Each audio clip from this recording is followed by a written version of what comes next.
And once again, it's time for our Friday Agile, Not So Agile episode of the Daily Stand Up Podcast.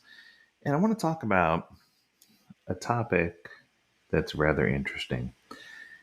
It's about our physical nature and our emotional and mental nature. Most people by nature are optimistic. No personal disaster or run of bad luck has ever shaken your faith shaking your faith so much that the march of time brings progress. You believe the wicked eventually will get their due. You're confident that truth will come to light, and you've never doubted that 100 years hence the world will be a better place. Until lately. Lately, you've found yourself wondering if the end of civilization might be at hand, and you're not alone in that apprehension.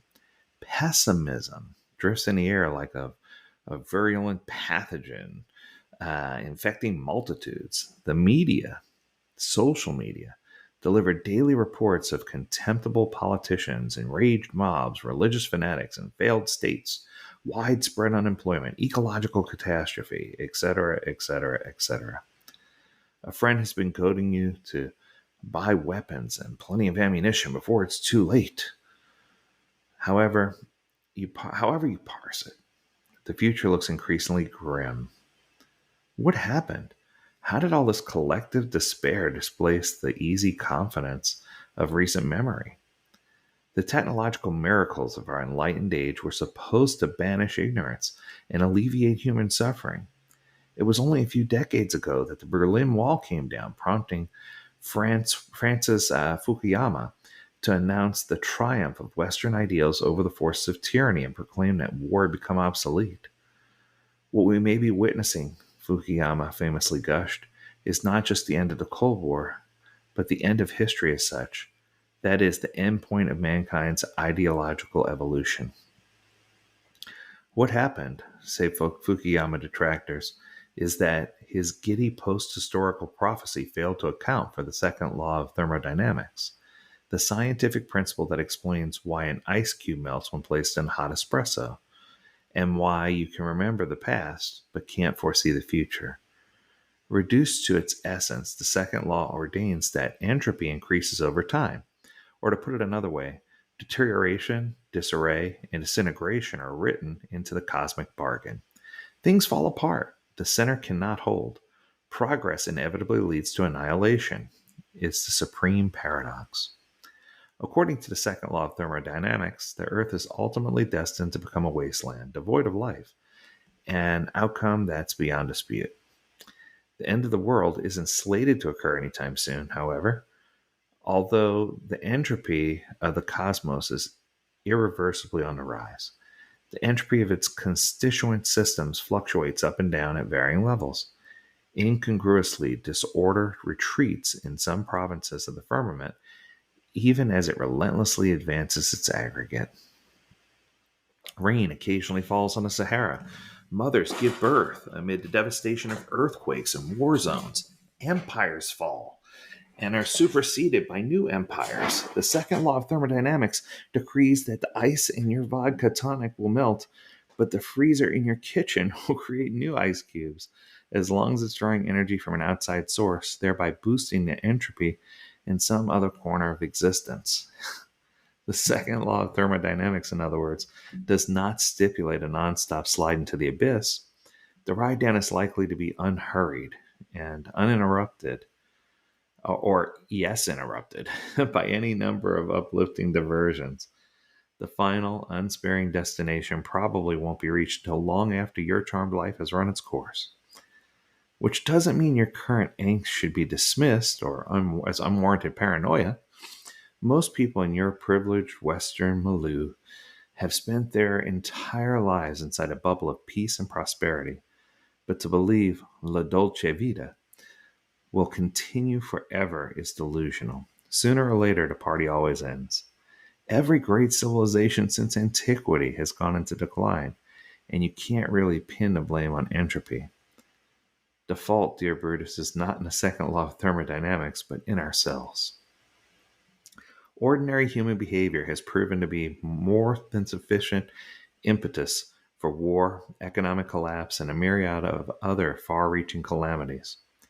Accordingly, nobody should be surprised if one's own history or one of history's recurring periods of adversity turns out to be coming in for a landing.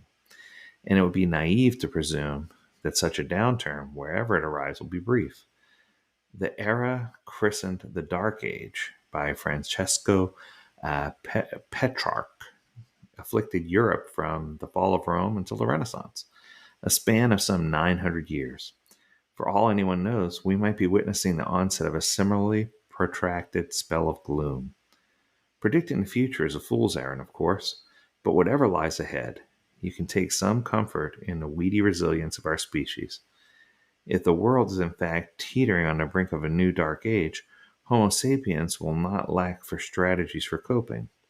Many people, for instance, turn to religion during difficult times, although personally, you happen to find literature more effective than scripture. When prospects grow dire, you derive courage and reassurance from writers as disparate as many, many prolific writers have always been in the past. If the going gets especially tough, you can consult Albert Camus. In his book-length essay, The Myth of Sisyphus, Camus reinterprets the legend of the eponymous protagonist for whom the gods concoct infernal torture. Sisyphus must push an immense rock to the top of a mountain, only to have it tumble back to the depths of hell every time he approaches the summit, compelling him to return to the bottom and roll the rock uphill again, and again, and again. The gods, Camus explains, are convinced there is no more dreadful punishment than futile and hopeless labor. Each time, Sisyphus trudges down to roll the rock back up the slope. His boundless grief is too heavy to bear.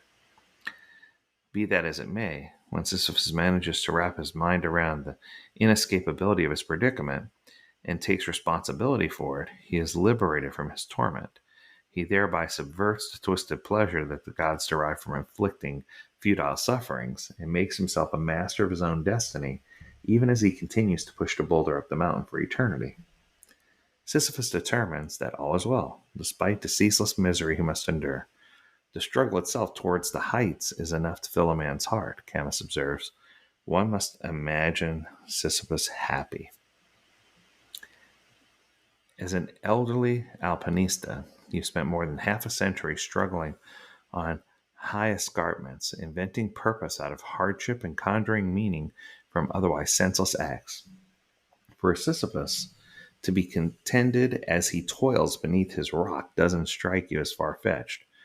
But when you contemplate the uncertain future and the Sisyphean tribulations it's apt to impose, actual joy seems a little too much to hope for.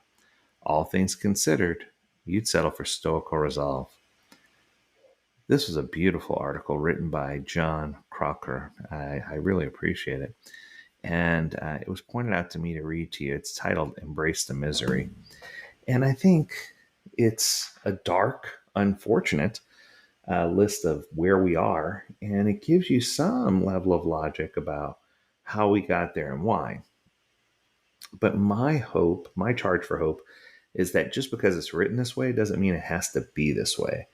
We have the fortitude and the opportunity to make changes, but we have to make sure that we're the light in the world to make that change. Now, what's interesting is a lot of people say, but the world is filled with darkness. And my explanation to them is, yes, you are correct. We do have darkness.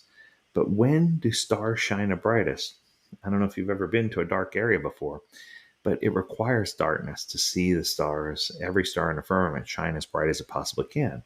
If you're in an area with light pollution where there's not a lot of darkness, it's hard to see those stars. It's hard to even know that they're there. But we know in our heart of hearts that it's there. So what I'm trying to say is, in the noise of this busy world, let's try to get away from the noise, even if but for a moment, and celebrate the light in the darkness that will drive us to be better people and help us to really embrace who we really are and what we can do to make a difference. That's going to do it. I hope you enjoyed this episode, and I hope you have an amazing last weekend in 2024. And I encourage you to stay healthy, stay well, and stay agile, my friends. Until next time, do take care.